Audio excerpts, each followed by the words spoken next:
welcome to our online classes.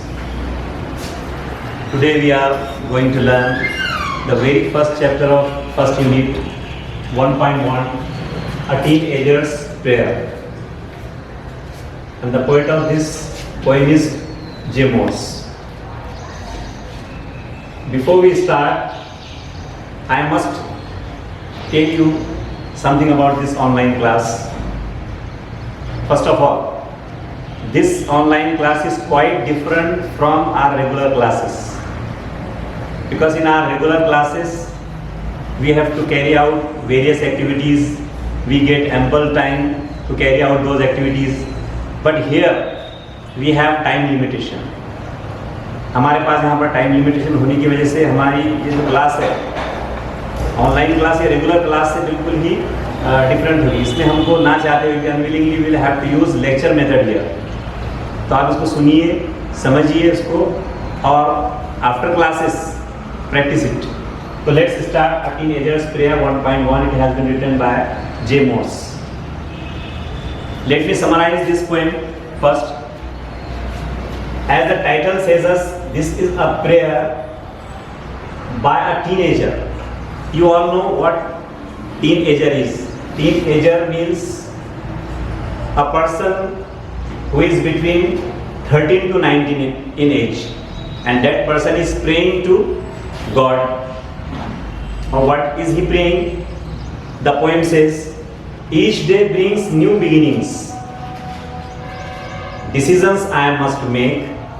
I am the only one to choose the road that I will take. The poet is a teenager. Every day brings new things for him. He has to take new decisions every day. He is capable of taking his own decisions. He can choose a road of life that brings great success. There is another road of life. It is bad road. It is a darkened road. It brings distress in life. The poet also prays God to guide him to stand for right only. He prays God to keep him away from temptation. Here temptation. What do you mean by temptation? Temptation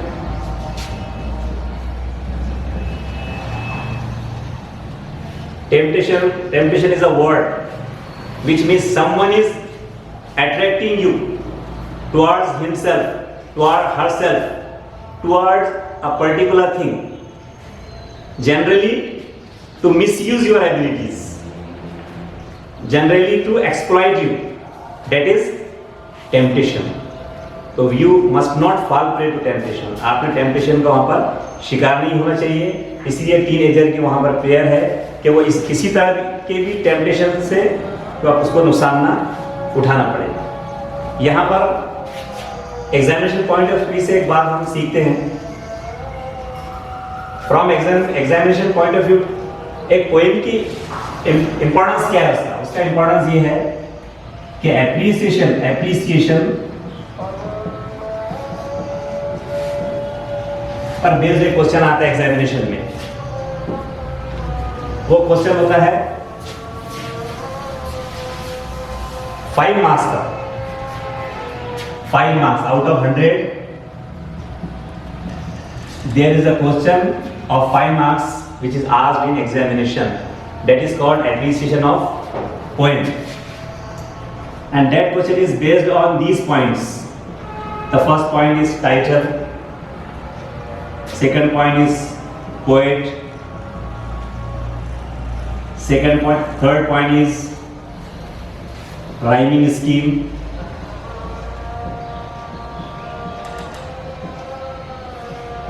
Fourth point is figures of speech, and fifth point is central idea.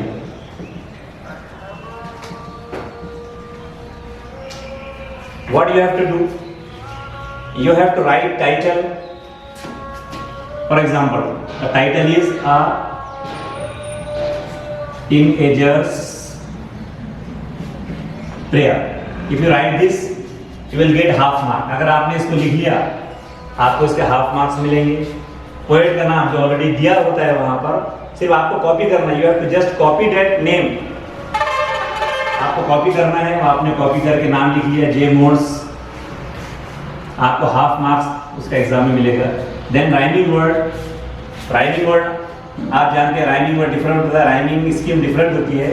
Rhyming scheme में आपको similar rhyme को similar letter देना होता है। For example each day brings new beginnings, तो आप उसको A कर दीजिए वहां पर। Then decision I must make, beginnings और मेक ये राइम नहीं करते हैं तो आप उसको बी कर देंगे वहां पर। Then I am the only one to choose, choose आप उसको सी कर देंगे। Then the road that I will take, make और टेक ये राइम करते हैं, these two words rhyme, that's why they will get similar letter, that is B. So the rhyming scheme of this poem is A B C B, A B C B. You will have to write here A B C B, A B C B है उसका rhyming scheme हो गया। If you write this you will get 1 marks. Then figures of speech, it is a little bit different part. Figures of speech आपने सीखा है, even in 9th standard बहुत सारे figures of speech होते हैं, आपको पता ही है। सिमिली होता है, जिसे आप उर्दू जुबान में पढ़ते हैं उसको तशबीह कहते हैं। देन मेटाफर होता है, उर्दू जुबान में आप उसको इस्तिआरा कहते हैं। देन एलिट्रेशन होता है, उसके बाद आपको हाइपरबोली होता है। तो कुछ फेमस फिगर्स की स्पीच हैं जो जनरली आती है। यहाँ पर एक आपको टेक्निक बताना चाहूँगा मैं, एक क्यों कहिए कि आपको फॉर श्योर एक मार्क मिलेगा आपको। ब्लाइंडली भी अगर आपने वहाँ लिख दें आप उसको एक फिगर ऑफ स्पीच जो हर पॉइंट में मौजूद होता है, चैलेंज के साथ किसी भी पॉइंट को आप उठा लें आपको उसमें एक फिगर ऑफ स्पीच मिलेगा ही। आप में से बहुत से जानते भी होंगे, वो फिगर ऑफ स्पीच का नाम है एलिट्रेशन। एलिट्रेशन, एलिट्रेशन क्या होता है? Alliteration repetition of consonants pleasingly. Consonant आपको पता है कि consonant A E I O you, इसके अलावा जो रिमेनिंग 21 लेटर्स हैं वो रिमेनिंग 21 लेटर्स कॉन्सोनेंट कहलाते हैं। अगर वो 21 कॉन्सोनेंट लेटर्स रिपीट होते हैं, if they are pleasingly repeated in a certain line, then it is a figure of speech called as alliteration. तो हर इसमें होता ही आप ब्लाइंडली एलिट्रेशन लिख दें उसको, उसके अलावा जो भी आपको समझ पाते हैं उसको वहाँ पर आप लिखें उसमें, तो आपको वहाँ पर एक फिगर ऑफ स्पीच कम से कम एटलीस्ट 1 लिखनी पड़ेगी। सेंट्रल आइडिया में आपको पोएम का समरी लिखनी पड़ेगी आपको विद इन 4 to 5 लाइन्स। जैसे मैंने आपके शुरू में इस क्लास के शुरू में आपको समरी बताई है, उस समरी से आपको कुछ लाइन्स वहाँ पर लिखनी पड़ेगी। इस तरह अगर आप लिखते, if you right in this way appreciation of the poem you will get 5 marks, 5 marks आपको उस पर मिलेंगे। तो इसका आप प्रैक्टिस करें। आप ये कीजिए कि अगली जो पोएम आपको इसमें आप उस पर जाइए, अगली पोएम को लीजिए और इन पॉइंट्स को सामने रखिए। आप एक आपके लिए वर्क हम यहाँ पर दे रहे हैं, उस पॉइंट को आप सामने रखिए पोएम को, और पोएम को सामने रखने के बाद में उसका जो टाइटल है वो टाइटल आप लिख लीजिए, उससे पोएट जो लिखा है वो लिख लीजिए आप उसमें। राइमिंग स्कीम जैसे बताया गया आप उसको फाइंड आउट कीजिए कौन सा राइमिंग स्कीम यूज़ किया गया है, और फिगर्स ऑफ स्पीच कौन से यूज़ किए गए।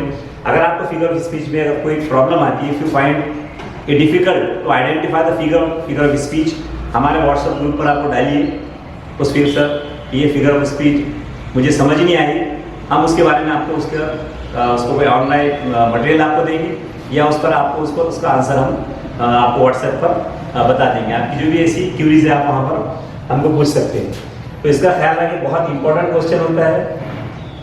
वो स्टूडेंट्स जो पासिंग मार्क्स के लिए स्ट्रगल करते हैं उनके लिए बहुत ये एक पासिंग ले जाने वाला एक आसान सा क्वेश्चन है उनके लिए, इसको आप ध्यान में रखिए।